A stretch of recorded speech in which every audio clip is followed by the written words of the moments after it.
네, 안녕하십니까. 김상주입니다.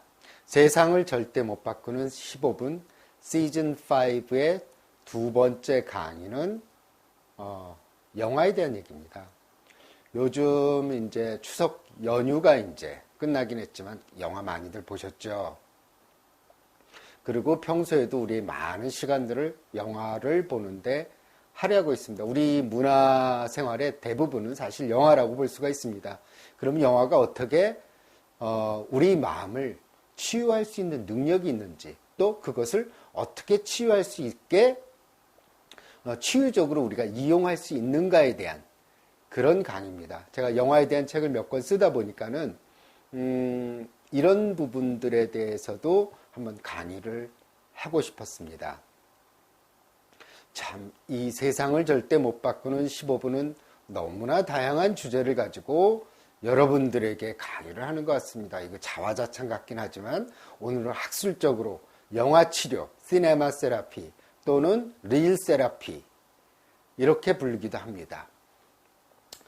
자, 그러면요.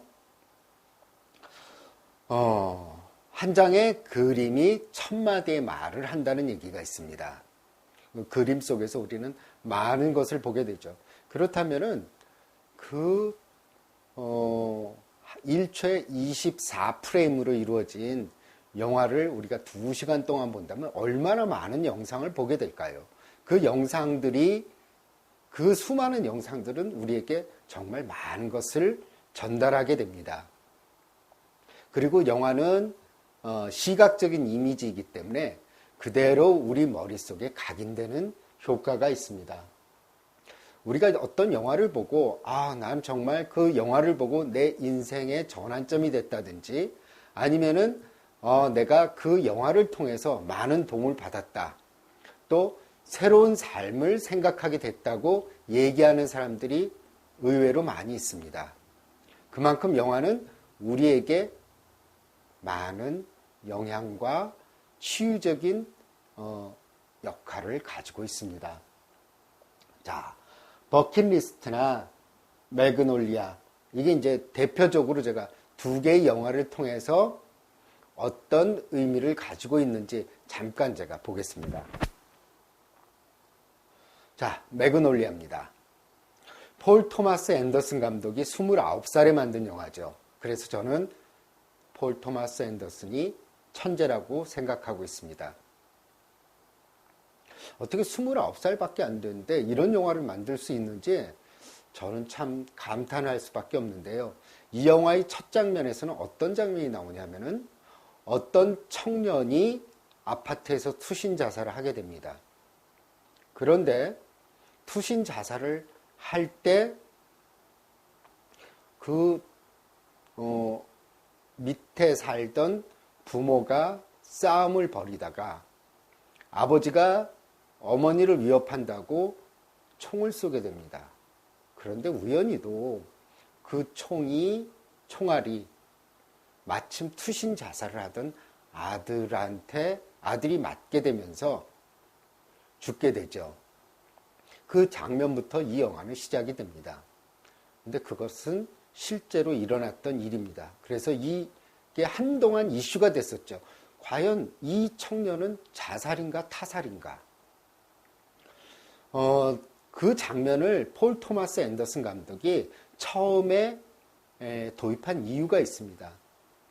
어떤 사건들도 다 개연성이 있다는 거죠. 아버지는 총이 비어있다고 생각했었지만은 실제로는 총알이 장전되어 있었고 그 아들이 투신 자살한 이유는 부모가 매일 부부싸움을 하기 때문이었습니다. 그래서 사건은 우연인 것 같지만 필연적으로 일어난다는 것을 이 영화는 처음에 도입부에 깔고 시작을 합니다. 그래서 이 매그놀리아라는 영화에는 여러 명의 등장인물들이 나오게 되는데 그 등장인물들은 각각의 사연을 가지고 있습니다. 그런데 그 사연을 가진 사람들이 이리저리 인연을 맺게 되고 이리저리 만나게 되죠. 그런데 여기에 등장하는 사람들은 모두 다 인생의 고통을 가지고 있다는 겁니다. 그래서 이 영화를 본 사람들은 정말 쉬운 인생은 없구나. 모두 다 고민과 고통 속에 휩싸여 있구나. 또 그것이 바로 인생이구나 하는 것들을 공감할 수 있죠. 나만 힘든 게 아니구나. 이런 생각들을 할 수가 있습니다. 그런 공감만으로도 저는 치유적인 능력이, 치유적인 영향이 있다고 생각을 하게 됩니다. 여기 톰 크루즈가 나오죠. 톰 크루즈가 임종을 앞둔 아버지를 찾아가게 됩니다. 아버지는 매정하게 이 톰 크루즈의 어머니와 톰 크루즈를 어릴 때 버리게 되죠. 그래서 그에 대한 반감으로 톰 크루즈는 유명한 강사가 돼요. 그 강의 제목이 뭐냐면 여자를 꼬시는 방법입니다. 우리나라에서도 이런 강의들이 있어요, 실제로. 예. 그리고 두 번째 나오는 이 소녀는 퀴즈 왕이죠. 퀴즈 왕인데 본인은 사실은 이 퀴즈에 나오고 싶지가 않아요. 정말 똘똘한 아이인데 아버지의 손에 이끌려서 아버지의 욕심 때문에 이렇게 퀴즈 대회에 나오고 있습니다. 그래서 결국은 퀴즈 그 생방송에서 소변을 지르게 되죠. 그리고 톰 크루즈의 아버지인데 톰 크루즈한테는 새엄마가 되죠. 이 여자는 임종을 앞둔 남편 앞에서 굉장히 죄책감에 휩싸여 있습니다. 그 이유는 자신이 남편이 아픈데도 불구하고 불륜을 저질렀다는 그 이유 때문에 죄책감을 가지고 자신을 자책하게 되죠. 그리고 이 사람은 그 아까 소년이 나왔던 퀴즈쇼의 유명한 사회자입니다. 하지만 이 사람은 자기가 딸이 어렸을 때 딸을 성추행했던 그런 안 좋은 기억이 있습니다. 그 딸은 그래서 마약 중독자가 되고 말죠. 이렇게 저렇게 사람들은 엮이게 되고 인생의 큰 실수를 저지르게 됩니다. 자, 이 사람은 어린 시절 퀴즈 왕으로 이름을 날렸던 사람입니다. 그렇지만 어때요? 나이가 들어서는 정말 별 볼 일 없는 직업을 가지게 되고 결국에는 자기 회사의 금고를 털기 위해서 이렇게 몰래 들어가게 됩니다. 이렇게 여기에 나오는 인물들은 서로 만나고 헤어지고 이리저리 엮이면서 우리 인생의 전반적인 단면들을 다 보여주고 있습니다. 모두 다 아프고 고통스럽고 힘들다 하는 점들을 우리는 이 영화를 통해서 알 수 있게 되죠. 자, 한동안 유행했던 버킷리스트입니다. 한 사람은 정말 부유한 사람이지만은 어느 가족도 이 사람과 친하고 싶어 하지 않죠. 정말 외로운 시한부 인생을 살고 있고 반면에 가난하지만 이 사람은 가족들의 품에서 편안하게 임종을 맞이하게 됩니다. 우연히 두 사람은 병원에서 만나게 되고 버킷리스트를 작성하게 되죠. 죽기 전에 해야 될 것들. 그래서 두 사람은 의기투합을 해서 이 사람이 이제 좋아하는 루아 커피죠. 루아 커피. 이 영화 때문에 이제 루아 커피가 우리나라에서도 굉장히 많이 알려지게 되었고 사람들이 또 많이 사 먹게 됐죠. 저도 한 번 뭐 선물이 들어와서 먹었는데 뭐 그렇게 잘 모르겠어요. 저는 뭐 어찌 됐든 그래서 이렇게 스카이다이빙도 하고 리스트 중에 하나입니다. 또 피라미드 보러 가죠. 둘이서. 하지만 결국은 이렇게 그 사람들이 마지막 소원인 멋있는 경치를 보고 싶다는 그 마지막 소원에 따라서 아주 높은 산, 거기에 화장이 된 상태로 이렇게 싸구려 커피캔에 유골이 담겨진 상태로 놓이게 되는 이 장면들입니다. 그래서 이제 사람들이 버킷리스트 작성들 많이 했죠. 어떤 사람은 할리 데이비슨을 타고 미국을 횡단하겠다. 또 어떤 사람은 아들과 함께 알래스카로 여행을 가겠다. 또 어떤 사람은 그동안 불량식품을 한번 실컷 먹고 싶다. 이런 사람들도 있었고. 근데 저는 전에 강의에서도 말씀드렸지만은 죽기 전에 할 게 뭐 그렇게 많아요. 이거 리스트까지 정해놓으면서 그냥 죽음을 째려보세요. 죽음을 두려워하지 말고 처음엔 죽음이 두렵지만 계속 째려보다 보면은 죽음이 조금씩 두렵지 않게 될 겁니다. 저는 그게 버킷리스트의 모든 것이라는 생각이 들어요. 하지만 어찌됐든 이 영화가 좋은 영향을 끼친 거는 누구나 다 죽을 수 있구나. 그리고 우리가 일만 하고 돈만 벌었던 데서 벗어나서 내가 진짜 죽기 전에 해야 될 것들도 좀 해보자 하는 그런 생각들을 하게 만든 것, 그런 점들이 저는 큰 영향을 미쳤다고 보고 긍정적인 영향을 줬다는 생각이 듭니다. 자, 영화를 보게 되면은 우리는 영화관에서 2대의 영사기가 돌아가게 됩니다. 첫 번째 영사기는 실제로 극장에서 돌아가는 영사기고, 또 하나의 영사기는 내 안에 존재하는 영사기입니다. 우리는 영화를 보면서 영화 자체로만 보는 건 아니에요. 자기가 가진 경험이라든지 자기의 성격, 자기 취향에 따라서 우리는 영화를 보게 됩니다. 따라서 영화가 호불호가 갈리는 이유는 자기의 성향이라든지 자기의 취미, 자기의 취향에 따라서 영화를 보는 게 다르기 때문입니다. 어떤 사람들은 무협영화 또 매니아가 있고, 어떤 사람은 애정영화 매니아가 있고, 어떤 사람은 또 SF 영화에 또 환장하는 사람이 있습니다. 그것처럼 자신들의 취향에 맞지 않으면 좋은 영화라 하더라도 별로 그렇게 재미없다고 얘기하죠.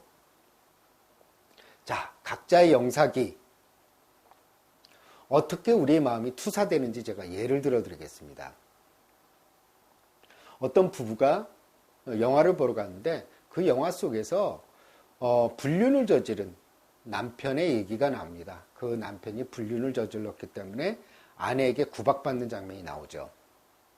그런데 마침 그 두 부부에게도 실제로 그런 일이 있었습니다. 그래서 아내는 영화를 보면서 그 바람을 피운 남자 주인공을 보면서 분노감이 침입니다. 과거의 생각이 떠올랐던 거죠. 그래서 저런 못된 인간 같은 이라 저런 인간들은 다 죽어야 돼. 그리고 여주인공인 아내를 보면서는 동병상련을 느끼죠. 정말 불쌍하다. 응? 나랑 똑같은 경험을 했구나 하게 됩니다. 반면 바람을 피운 남편은 그 영화를 보면서 어떻게 생각하냐면, 저 사람도 참 재수없게 걸렸구나. 저렇게 걸려서 아내한테 얼마나 고통을 당할까 하면서 또 남편에 대해서 동정을 하게 되죠. 이렇게 각자의 영사기는 따로따로 돌아가게 돼 있습니다. 그래서 영화는 각각 사람들마다 어떤 영화가 어떤 사람에게는 치유적인 의미를 담지만 또 어떤 영화는 어떤 사람에게는 불쾌하기만 할 뿐입니다. 그리고 영화는 조언자의 역할을 합니다. 우리는 인생을 살아가면서 부모님, 선생님, 목사님, 신부님, 또 동네 형, 또 누나, 또 친구, 여러 사람들로부터 조언을 듣게 됩니다. 하지만 우리가 이런 조언자가 없을 수도 있거든요. 그런데 영화를 봄으로써 영화 속에서 우리는 조언자를 구할 수 있게 되는 겁니다. 예를 들어서 아까 그 버킷리스트만 해도 그렇지 않습니까? 아, 인생을 살아가면서 정말 내가 일만 하면 안 되겠구나. 내가 지금까지 참고 안 했던 것들은 무엇일까? 그리고 내가 정말 죽기 전에 뭘 하면서 살아야 될까? 내가 그리고 어떤 것들을 내 인생의 어떤 목적, 진정한 목적이 무엇일까라고 의문을 가지게 되고 이런 조언을 들을 수가 있는 게 영화의 어떤 치료적인 역할입니다. 또한 영화는 객관적인 시각을 유지하게 만듭니다. 자, 어떻게 객관적인 시각을 유지하게 만드는지 볼까요? 이것은 라스베가스를 떠나며라는 영화입니다. 한마디로 알코올 중독자의 영화죠. 그는 어떻게 된 건지 모르지만 아내와 자식에게 버림을 받게 됩니다. 그래서 모든 사진이며 뭐며 다 불태워버리고 그는 자기 집을 떠나게 됩니다. 이 사람이 알코올 중독자라는 걸 보여주고 있죠. 자, 술들 많습니다. 술 집어들고 있죠. 그래서 그는 모든 재산을 다 정리해서 돈을 들고 라스베가스에 가서 이 창녀인 세라를 만나게 됩니다. 이 세라도 굉장히 외로운 여자죠. 이 세라는 벤이 알코올 중독자임에도 불구하고 같이 있어주기만 하는 것을 원하게 됩니다. 알코올 중독자라고 해도 상관이 없죠. 근데 이 영화의 말이에요. 잘 보이실지 안 보이실지 모르지만 이렇게 수녀님이 나옵니다. 영화에 등장하는 것은 우연이라는 건 없습니다. 감독이 꼭 의미를 심어 놓죠. 자, 창녀인 세라와 수녀님이 이렇게 등장하고 있습니다. 저는 이런 생각이 들었어요. 아, 진짜 세라는 성경 속에 나오는 막달라 마리아 같은 창녀가 아닌가. 성과 속의 만남. 이런 느낌이 들었습니다. 어떻게 보면은 세라는 이 알코올 중독자인 벤에게는 안식처이자 그를 편안하게 받아줄 수 있는 이 세상의 유일한 여자입니다. 그래서 이 영화를 통해서 영화는요, 주인공과 우리가 동일시를 하게 됩니다. 그래서 우리는 그 영화 속에 빠져들게 되거든요. 그러면서도 영화가 왜 치유적으로 객관적인 시각을 유지할 수 있게 되냐 하면은 우리가 이 안에 빠져들긴 하지만 이 인물과 또 거리를 두면서 이 인물이 어떤 사람인가를 보게 됩니다. 아, 그래서 정말 어떤 사람이 알코올 중독자라고 생각한다면은 이 영화를 보면서 말이에요. 아, 알코올 중독자의 삶은 이렇게 끝나갈 수 있구나. 응? 이렇게 피폐해질 수 있구나 하는 부분들을 볼 수가 있게 됩니다.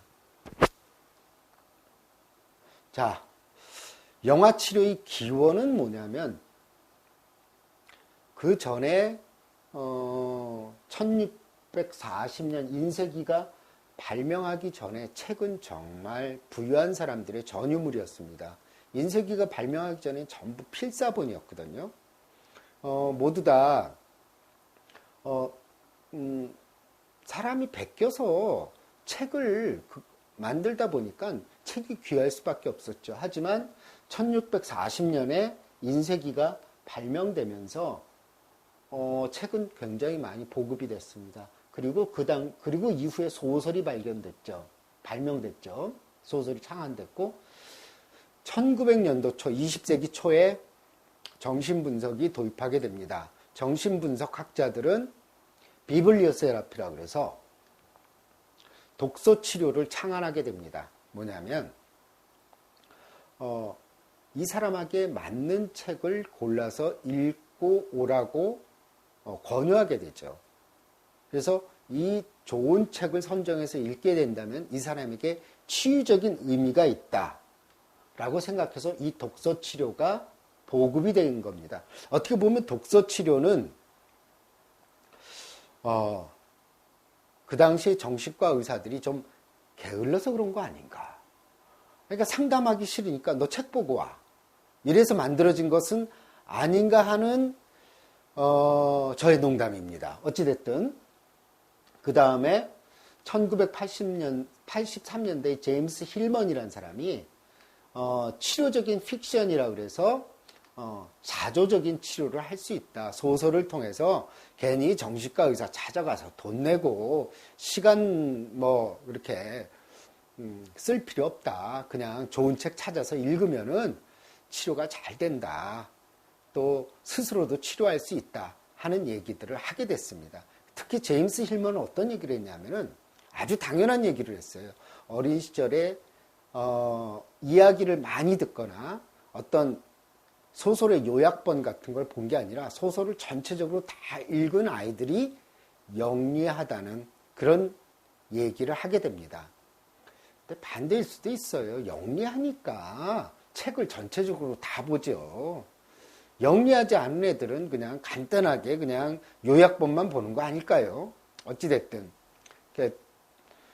요약판이 아니라 전체적으로 애들을 좀 책을 보게 하세요. 그러면 영리해진다고 합니다. 제임스 힐먼은.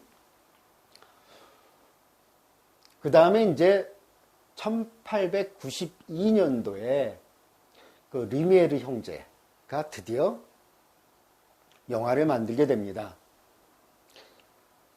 영화가 이제 드디어 탄생하게 되면서 처음에 이제 영화는 책과 마찬가지로 굉장히 귀했습니다. 그래서 정말 특정한 사람들만이 즐길 수 있는 거였는데 35mm 필름 영화가 나오게 되면서 무한정 복제할 수 있게 됐어요. 그래서 많은 영화관에 같은 영화가 걸리게 되었습니다. 그 다음에 1970년에 드디어 VCR, 우리가 말하는 비디오가 보급되기 시작했습니다. 그래서 여러분들 이제 제 나이 또래나 요 무렵 사람들은 이제 알 겁니다. 이 집에 비디오 한 대 있으면은 애들이 정말 많이들 그 집에 놀러 가곤 했어요. 부모님 안 계실 때. 그 애들이 이제 아버지가 감춰둔 비디오, 뭐 일본에서 들어온 야동 이런 것들을 이제 몰래 찾아가지고 애들을 모아서 이렇게 보던 기억이 납니다. 저는 그렇게 자주 보지는 않았습니다. 네, 어찌됐든 그 다음에 요즘은 이제 VOD죠, 비디오 온 디맨드라 그래서 우리가 이제 집에 뭐 올레 TV니 BTV니 뭐 이런 TV를 통해서 우리는 내가 보고 싶은 영화를 마음대로 골라서 아무 때나 볼 수 있게 되었습니다. 그래서 좀 더 영화 치료나 영화에 대한 접근성이 훨씬 더 빨라지게 된 거죠. 그리고 여전히 이제 불법 다운로드 사이트에는 영화가 수두룩하게 많이 있습니다. 그래서 영화에 대한 접근을 더 쉽게 할 수가 있는 거죠. 그래서 이제 안성기 씨가 굿 다운로드 프로그램을 계속 캠페인으로 얘기를 하고 있는 거 아니겠습니까? 자, 영화는 이제 여러 사람과 공유할 수 있다는 좋은 점이 있어요. 책은, 야, 너 이 책 좀 한번 봐봐. 너 해리포터 좋더라. 근데 그게 성향에 맞는 사람들이나 끝까지 보게 되고 1주에서 2주, 심지어는 몇 페이지 넘기지 않고 책을 못 보게 되는 경우도 많이 있습니다. 그 안나 까레리나 같은 그 소설 누가 읽으라 그러면 요새 누가 읽어요? 그냥 영화 한 편 보면은 쉽게 영화를 쉽게 그 내용을 알 수가 있는데. 그래서 여러 사람과 공유할 수 있습니다. 예를 들어서 뭐 광해, 왕이 된 남자 1000만 넘었거든요. 그러면 인구의 4명 중 1명은 봤다는 얘기예요.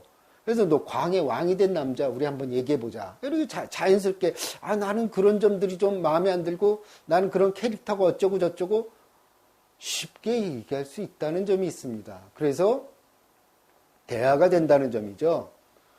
그 다음에 영화는 뭐 역시 호기심과 즐거움이 있죠. 영화는 일단 재미가 있어야 됩니다. 네? 뭐 예술 영화, 의미심장한 영화, 뭐 데이비 핀처 감독의 영화, 이거 너무 어려워요. 그 끝까지 보기 어렵습니다. 그냥 저 같은 사람들은 억지로 정말 그래 예술 영화라니까 저 영화 보면 내가 수준이 높아지지 않을까 하는 그런 생각 때문에 이제 끝까지 보려고 하고 저게 도대체 어떤 상징일까? 마구마구 이제 뭐 영화를 이리 파헤쳐보고 저리 파헤쳐보고 그러죠. 또 뭐 테어 앵글로푸스 감독의 영화 이런 것들은 정말 지루하기 짝이 없습니다. 그래서 호기심과 즐거움 있어야 되겠죠. 그리고 영화는 영화 치료의 좋은 점 2시간뿐이 안 걸려요. 1시간 반짜리 영화도 있습니다. 그러니까 잠깐 시간 내서 우리가 쉽게 접근할 수 있다는 점이 영화가 우리가 치료적으로 쓸 수 있을 때 이런 장점이 있다는 겁니다. 자, 영화 치료의 방법은 2가지가 있습니다. 첫 번째는 실제로 이제 미국에서는 영화 치료를 전문적으로 하는 사람들이 있어서 환자에게 어떤 영화를 추천하게 됩니다. 그래서 그 사람한테 영화를 추천할 때는 치료의 목적이 이 사람이 뭔지, 이 사람이 알코올 중독에 있다면 이 알코올 중독에서 벗어나게 해야 되겠다. 이 사람이 컴플렉스가 많은 사람이라면 이 사람이 가진 컴플렉스를 좀 느끼게 해줘야 되겠다. 이 사람이 우울증에 빠져 있다면 우울에서 벗어나게 해야 되겠다. 가족 간에 문제가 있다면 가족 간의 갈등을 다룬 영화를 추천해줘야 되겠다. 이렇게 됩니다. 또 취미나 관심도 영화를 선택하는 데 있어서 치료자가 관심을 둬야 됩니다. 아니 뭐 이런 영화에 대해 전혀 관심이 없는 사람이라면 영화를 권유할 수가 없겠죠. 또 등장하는 캐릭터와의 유사성이나 또 차이점도 잘 살펴서 영화를 권해야 될 겁니다. 또 영화 이해 능력도 중요하겠죠. 예를 들어서 70 먹은 할머님한테 요즘 나오는 영화들 중에서 그런 것들을 추천하게 된다면 나중에 욕먹지 않겠습니까? 그래서 그 수준에 맞는 또 학력이라든지 취향, 나이에 맞추는 그런 영화들을 추천해야 될 겁니다. 뭐 할머니한테 이 뭐 건축학 개론 이런 거 소개하면 욕먹지 않겠습니까? 젊은 애들이 무슨 연애하고 나중에 만나고 저런 쓸데없는 짓을 왜 할까? 이렇게 생각할 수도 있을 겁니다. 그 다음에 영화 이제 숙제를 내줍니다. 숙제를 내주고 와서 그 사람한테 물어보게 되죠. 영화에 대한 전반적인 인상이 어땠는지, 영화의 또 캐릭터가 어땠는지. 그냥 넘어갔는데 이거는 뒤로 넘어갈 수가 없거든요. 그래서 다시 한번 리뷰를 해드리겠습니다. 이게 NG가 없기 때문에. 자, 보이시죠? 네, 매그놀리아 장면, 버킷리스트 장면 나오죠? 네. 제 얘기 기억하십니까? 그래서 이게 뭐, 네, 이렇게 다시 한번 또 기억해 주시기 바랍니다. 누구 앞에서 비블리오 세라피 알아? 이러면은 그 사람 굉장히 위축됩니다. 있어 보이지 않습니까? 독서 치료. 또 리미에르가 영화 만든 게 1892년이야. 이런 얘기 하면은 이게 얼마나 또 좀 이렇게 유식해 보입니까? 자, 비디오의 보급. 2시간의 여정. 자, 이거를 보기 위해서 참. 그래서 영화에 대한 전반적인 인상을 일단 물어봅니다. 그 다음에 영화를 통해서 선호하는 캐릭터나 싫어하는 캐릭터가 뭔지, 이 캐릭터가 문제를 어떻게 해결하느냐, 떠오르는 느낌이나 기억이 어떻느냐, 네가 주인공이 된다면 넌 어떻게 할 것이냐, 영화의 결말이나 인물을 네가 수정한다면 또 캐릭터는 자신의 문제를 어떻게 보고 있나, 강렬한 인상을 받았던 장면이나 대사가 뭐냐, 이런 것들을 물어보게 되는데, 그러면은 환자와의 상담이 정말 풍부해지겠죠. 사실은 말이에요. 이 영화 치료가 참 좋은 점이 있습니다. 상담 한 20번 정도 하면 할 얘기가 없어요. 그런데 이렇게 영화, 이렇게 치료 뭐 하나 보라고 해가지고 이렇게 얘기하다 보면은 또 상담이 아주 흥미로워지고 재밌어지지 않겠습니까? 그러니까 환자도 뭐 치료받는 느낌도 들고 또 치료자도 새로운 주제를 가지게 되고 그래서 이 영화 치료는 참 어떤 면에서는 그 상담할 때 뭐 이렇게 좀 막히거나 이럴 때도 써먹는다면 참 좋을 것 같아요. 환자도 좋고 치료자도 좋고 말입니다. 그래서 이 어떤 영화라는 매개체를 통해서 느낌이나 생각을 환자들은 좀 자유롭게 표현할 수 있고 자신의 문제를 좀 객관적으로 볼 수가 있습니다. 그리고 이 영화에 대한 얘기를 하다 보면 되게 방어적이었던 사람들이 자신의 방어가 약해지는 그런 경험들을 하게 됩니다. 이 사람은 이제 저랑 동거하는 사람인데 카메오로 이 강의에 출연하게 됐습니다. 굉장히 좋아합니다. 이렇게 카메오로 출연하고 이런 거를. 자, 두 번째 방법은 영화 리스트가 담긴 책을 보고 스스로 선정하는 겁니다. 미국에는 뭐 릴세라피라는 책, 모션 픽처 프리스크립션, 영화에 대한 처방, 그리고 이제 뭐 영화를 빌려가지고 다음날 뭐 얘기를 하자라는 이런 책들이 있습니다. 그래서 이런 영화의 치료의 책들을 이렇게 보면은 뭐 이렇게 쭉 리스트가 나와요. 영화 뭐 한 100편, 200편씩 해서 노화를 받아들이기 어려울 때, 이혼을 어찌해야 할지 모를 때, 약물이나 알코올에 중독되어 있을 때, 현재 질병으로 고통받고 있을 때 뭐 쭉 리스트가 있어서 그 영화를 찾아서 자기가 보는 거죠. 그래서 그 영화마다 각각 가지고 있는 치료의 요소가 어떤 건지, 또 어떤 점을 주안점으로 봐야 될지 이 책들이 나와 있습니다. 그런데 그 책은 재미가 없어요. 사실은 영화 한 편당 책 한 페이지를 밖에 할애를 안 하기 때문에 너무 다이제스트가 돼 있고 정말 뭐 좀 이럴까 하는 느낌들이 있긴 한데 그래도 뭐 본다면은 도움이 되겠죠. 그래서 이제 뭐 영화들은 또 여러 가지가 있죠. 또 심리적 콤플렉스가 많아서 힘든 사람에게 권할 만한 영화, 다른 사람에 대한 시기나 질투심이 날 때 뭐 볼 수 있는 영화, 장애인 형제를 두거나 가족 부양이 힘겨울 때 볼 수 있는 영화, 뭐 이런 것들이 있는데 이런 것들, 뭐 다른 사람에 대한 시기나 질투심이 많이 나는 사람들은 아마데우스를 보면 좋겠죠. 거기서 살리에르가 굉장히 열심히 노력파임에도 불구하고 모차르트는 그냥 맨날 놀고 먹으면서 그 천재적인 음악성을 가지고 있다는 거예요. 자기는 정말 힘들게 궁정 악장까지 올랐는데 그래서 살리에르가 천재성을 가지고 있는 모차르트를 시기하게 되죠. 그런데 우리가 그 영화를 보면서 어떤 느낌이 들어요? 그냥 저렇게 힘들게 궁정 악장에 오른 것만으로도 만족하면 되는데 저렇게 모차르트를 시기할까?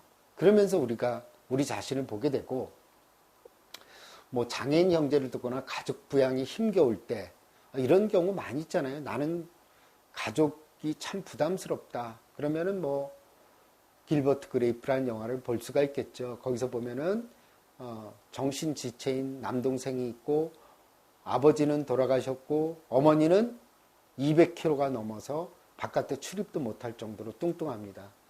그래서 길버트 그레이프는 어때요? 편의점, 슈퍼마켓에서 일을 합니다.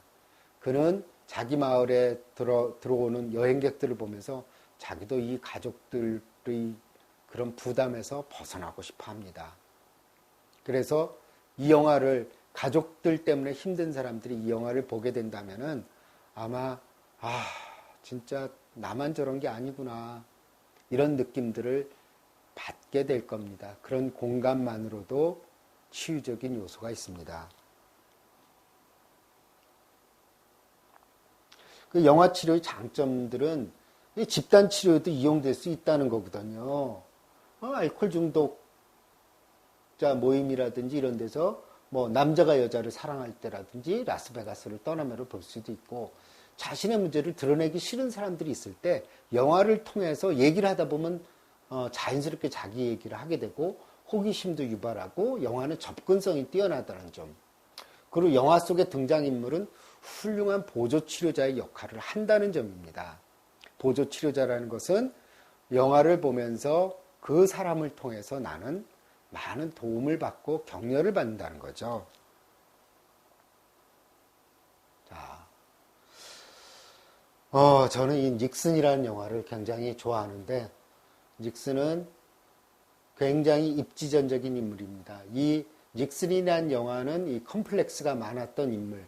닉슨은 식료품점을 경영하던 아버지, 그리고 좋은 학벌도 가지지 못했습니다. 위티어라고 캘리포니아에 있는 작은 마을에서 그는 자랐습니다. 여기서 워터게이트 사건으로 탄핵이 됐을 때 죽은 케네디의 초상화 앞에서 고뇌하는 장면입니다. 뭐라고 얘기를 하냐면은, 사람들은 나에게서 나쁜 점만을 보고 너에게서는 좋은 점만을 본다고 얘기를 합니다. 그리고 국민들은 나를 싫어한다, 그런 얘기를 하죠. 그리고 닉슨은 이런 얘기를 합니다. 나는 4명의 시체를 넘어서 대통령이 되었다고 얘기를 하죠. 그 4명의 시체라는 건 누구를 얘기하냐면은 병으로 죽은 형과 동생을 얘기합니다. 그 2명이 죽지 않았다면 집안에 돈이 없어서 닉슨은 대학을 갈 수가 없었어요. 그래서 어머니는 이렇게 위로를 합니다. 너는 너희 형과 동생이 죽은 것은 너가 공부를 하기 위해서 그렇게 된 것이라고 얘기를 합니다. 또 2명의 시체는 뭐냐면은 대선에서 패배했던 존 F 케네디가 암살당하게 됨으로써 그는 대통령에 당선될 수 있는 기회를 다시 잡게 되죠. 그리고 또 한 명의 시체는 바로 존 F 케네디의 동생인 로버트 케네디죠. 로버트 케네디와 붙을 뻔했지만 어때요? 로버트 케네디는 유세 도중에 암살당하고 맙니다. 그래서 닉슨은 4명의 시체를 넘어서 대통령이 되었다는 얘기를 하죠. 이 사람은 이런 컴플렉스에 사로잡혀서 결국에는 성공을 이루게도 됐지만 그 컴플렉스를 해소하지 못해서 결국에는 워터게이트 사건이라는 것을 만들고 그 컴플렉스로 인해서 또 추락하게 됩니다.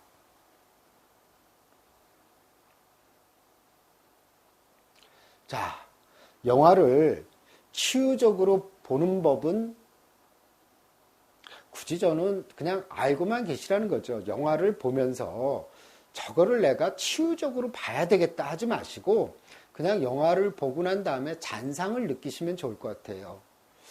나는 이렇게 살았을 것 같은데, 저렇게 살았을 것 같은데, 이런 점들을 떠올려 본다면, 그리고 영화는 일단 나에게 감동을 줘야 돼요. 감동을 주는 영화 중에서 그런 영화들이 나에게 치유적인 의미를 담고 있습니다. 그래서 영화를 치유적으로 보고 영화 속 주인공 캐릭터가 어떻게 변화되는지, 갈등을 어떻게 대처하는지, 영화 속 주인공 캐릭터가 이제 변화되는 거, 매트릭스를 보게 되면은 키아누 리브스가 처음에는 아주 소심한 회사원으로 등장을 합니다. 그 캐릭터가 어때요? 점점 자신감을 가지게 되고 자신 안에 없는 힘을 발휘하게 됩니다. 우리 내면에는 누구나 다 그런 힘들이 있는데 그걸 발견하지 못하는 경우가 대부분이죠. 또 뮤리엘의 웨딩이라는 영화를 보게 되더라도 뚱뚱하고 그 다음에 굉장히 외모가 매력적이지 않은 여주인공이 맨날 아버지한테 구박을 받다가 점차적으로 아버지에게 독립을 하게 되고 나중에는 맨날 아버지 앞에서 주눅 들었던 그 여주인공이 아버지에게 나중에는 당당하게 맞서서 자기의 주장을 얘기하게 됩니다. 이런 캐릭터의 변화가 어떻게 되었는지, 어떤 계기로 이렇게 변화가 되었는지 이런 거를 보게 된다면은 우리 내면에 감추어진 강한 부분들, 내가 약하다고 생각했던 부분들이 사실은 나의 편견일 경우가 굉장히 많이 있거든요.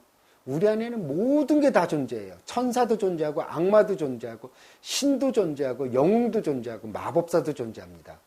어떤 것을 내가 꺼내느냐에 따라서 우리 삶은 정말 달라질 수 있어요. 하지만 내가 계속 나약하고 남에게 의존적인 부분들만 보게 된다면 평생 그렇게 살 수밖에 없습니다. 그래서 영화 캐릭터가 변화되듯이 우리 안에 존재하는 캐릭터들은 충분히 달라질 수가 있다는 겁니다. 그 다음 자신과 주인공의 닮은 점. 내가 주인공이라면 자신과 주인공의 닮은 점. 매트릭스를 보면서 내가 정말 키아누 리브스랑 정말 많이 닮은 것 같아. 이렇게 영화 주인공과 나의 닮은 점을 얘기한다면 미친놈 소리 듣겠죠? 예, 그런 얘기가 아니고 영화 주인공과 내가 성격적으로 닮은 점이라든지 뭐 예를 들어서 뮤리엘의 웨딩처럼 나는 저렇게 권위적인 아버지 아래서 내가 너무 지나치게 위축되고 있는 건 아닌가? 내 안에 존재하는 어떤 능력이라든지 이런 부분들을 못 보고 있는 건 아닐까? 이런 부분들이겠죠? 그 다음에 주인공은 정말 옳은 선택을 한 것인가? 예를 들어서 라스베가스를 떠나며 해서 그 주인공은 모든 재산을 다 가지고 라스베가스를 떠나서 마지막에도 술을 마시면서 그의 인생을 마치게 됩니다. 모두 다 그 주인공의 선택을 안타까워하겠죠. 그냥 그렇게 창녀인 세라가 그를 받아주는데 조금 좀 자제할 수 있었으면 얼마나 좋았을까. 저렇게 창녀이지만 천사 같은 저 여자에게도 도움을 주고 또 도움을 받았었으면 얼마나 좋았을까. 하지만 저렇게 알코올 중독은 누구의 도움을 받더라도 자기 파괴적이구나 하는 그런 생각을 할 수가 있을 겁니다. 또 주인공의 선택이 마음에 안 들었다면 내가 가진 편견은 무엇일까? 거미의 여인의 키스라는 영화가 있습니다. 그 영화는 남미를 배경으로 하고 있는데 몰리나라고 하는 어떻게 보면 성주체성 장애, 동성애자인 남자, 그리고 또 발렌틴이라고 하는 정치범이 한 감옥에 수감되는 것으로 시작이 됩니다. 처음에 발렌틴이라는 정치범은 몰리나를 굉장히 혐오하죠. 뭐 저런 동성애자에다가 여자같이 말을 하고 정말 재수가 없어서 이게 감옥에 갇힌 것보다 개랑 같이 있는 게 더 지옥같이 느껴지게 됩니다. 하지만 점차 어떻게 생각하냐면 저 사람도 인간이구나. 그리고 자신이 아팠을 때 도와주고, 그리고 몰리나가 자신을 사랑한다는 것을 처음에는 아주 진저리 치죠. 막 그냥 이 손발이 오그라들고 정말 이런 인간이 다 있나, 이런 벌레같이 보게 되는데 그 사람 안에 존재하는 참다운 사랑, 같은 남자이지만 참다운 사랑을 받아들이게 됩니다. 그렇다고 해서 뭐 이성적으로 발렌틴이 몰리나를 사랑하게 되는 건 아니지만 받아들이게 되죠. 하지만 동성애자에 대한 심한 편견을 가지고 있다면 발렌틴이 몰리나에 대해서 마음을 여는 것을 그에게 못마땅해 할 수도 있어요. 그렇다면 그 사람은 성적인 소수자라든지 나랑 외모가 다르다고, 나랑 성적인 취향이 다르다고 해서 그 사람에 대해서 여전히 편견을 가지고 있다는 것을 아셔야 됩니다.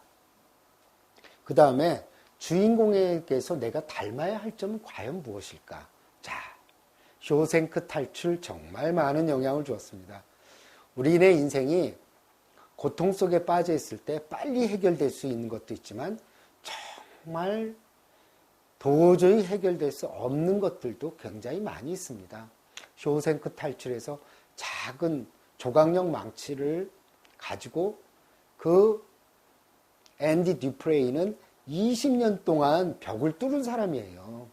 그 영화를 보면서 어떤 생각을 해야 되냐면 우리네 인생에 어떤 고통스러운 점이나 암울한 점들은 내가 포기할 게 아니라 저렇게 오랜 시간이 걸릴 수도 있구나 하는 점들. 그리고 또 하나는 앤디 듀프레인이 도서관을 만들기 위해서 계속 정부에다가 편지를 보냅니다. 부질없는 짓인 줄 알면서도 계속 정부에다가 탄원을 하게 되죠. 이 도서관에 만들 수 있게 자금을 지원해달라는 얘기를 하죠. 나중에는 너무 지쳐서 정말 돈이 도착합니다. 그래서 책을 구비할 수 있게 되죠. 저는요, 그 장면을 항상 떠올려요. 아, 이거 안 될 것 같은데 하면서도 나는 앤디 듀프레인이 열심히 그 편지를 보냈던 장면을 떠올리고, 내가 정말 미리 포기하는 건 아닐까? 좀 더 해볼까? 좀 더 해볼까? 안 될 것 같지만, 이렇게 하는 경우가 굉장히 많이 있습니다. 그리고 두 번째는, 저도 이 쇼생크 탈출을 보면서, 그 영향을 받은 부분이 그런 부분들이에요. 인생의 고통이나 어려움은, 1, 2년, 한두 달, 1, 2주 만에 해결될 수 있는 것들도 있지만, 10년, 20년에 걸쳐서 오랫동안 버티고 참아내야 되는 그런 어려운 문제들도 있고, 그렇지만 포기하지 말아야 되겠다는 점입니다.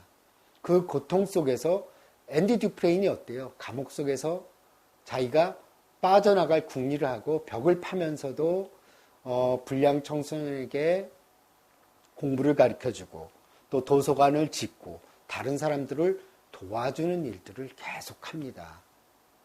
우리가 어떤 고통이나 암흑 속에 빠져 있더라도 그것은 그것대로 놔두고 자기 일들은 해야 된다는 거죠. 거기서 두 손 두 발 다 놓고 자기 죽을 날만 기다리거나 아니면 내 인생 다 끝났다고 생각해서 정말 인생 포기하거나 이러지는 말자는 거죠. 실제로 그렇거든요. 모든 것은 영원한 게 없잖아요. 지금 요새 날씨 보시면 아시죠? 이번 여름 얼마나 덥고 뜨거웠습니까? 정말 7월달, 8월달 그때 이 여름 영원히 갈 것만 같더니 아침 저녁으로 이 서늘해지는 거 보세요. 그것처럼 다 변합니다. 그 어렵던 것들, 고통스러운 것들, 인생들 다 지나가거든요. 자, 그 다음에 주인공처럼 해서는 안 되는 행동은 과연 무엇일까? 이런 것들도 봐야 되겠죠. 어떤 자기 파괴적인 행동이라든지, 그리고 어떤 계속적으로 자기가 어떤 분노 조절을 하지 못해서 남들에게 피해를 주거나 이런 것들은 없는지도 우리가 본다면 좋겠습니다. 하지만 영화를 너무 치유적으로만 보지 않기를 바랍니다. 그 재미를 통해서 영화가 치유적으로 도움이 된다면 저는 영화가 정말 치유적으로 다가온다는 생각이 들거든요. 그래서 내게 감동을 줬던 영화는 뭔지, 또 내게 여운이 남았던 영화는 뭔지를 살펴보는 게 좋습니다. 저는 내 인생에 가장 큰 영향을 줬던 영화가 바로 토토의 천국입니다. 토토의 천국에 나오는 주인공은 어린 시절 부잣집 동네 아이랑 맨날 비교를 하곤 했습니다. 부잣집 동네 아이가 동네 아이 집에 그 딸기잼을 배달하기 위해서 아버지가 비행기로 수송을 하다가 비행기 추락사고로 아버지가 죽게 되죠. 그래서 주인공은 그 소년 때문에 자기 인생이 왜곡되고 비틀어지고 비참해졌다고 생각을 하게 됩니다. 그렇게 성인이 됐고 그 주인공은 마지막에 자신의 인생에 이렇게 비참하게 만든 그 부잣집 아들을 찾아가게 됐죠. 그런데 찾아가서 총을 들고 찾아갔더니 그 부잣집 아들이 이제 재벌 회장이 됐죠. 뭐라고 얘기를 하냐면 나는 네 인생이 참 부럽다는 얘기를 합니다. 그때서야 자신이 피해자이고 가해자라고 생각했던 그 토토는 사실은 자기가 피해자라고 생각했던 토토는 사실은 자기가 그 부잣집 아들이 가해자였다는 것을 느끼게 됩니다. 우리는 인생을 살아가면서 어떤 생각들을 하게 되냐면은 모두 다 남 탓을 하게 되고 환경 탓을 하게 되고 자신은 인생의 피해자라는 거기서 벗어나지 않으려고 합니다. 왜냐하면 내 탓을 하기 싫으니까요. 하지만 내 탓을 하게 되면 도리어 문제는 해결되는 경우가 많이 있습니다. 왜냐하면 내가 움직이면 되는 거거든요. 남들 때문에 내 인생이 좌지우지 된다고 생각하면 나는 전혀 희망이 없어요. 하지만 내가 내 인생에 책임을 지게 된다면 나는 이제 이런 인생의 고통에서 벗어날 수 있게 된다는 겁니다. 내 인생의 영화 토토의 천국이었습니다. 여러분, 오늘 시네마 세라피 어떤 도움이 되셨으면 합니다. 감사합니다. 이게 너무 자뻑 같은데?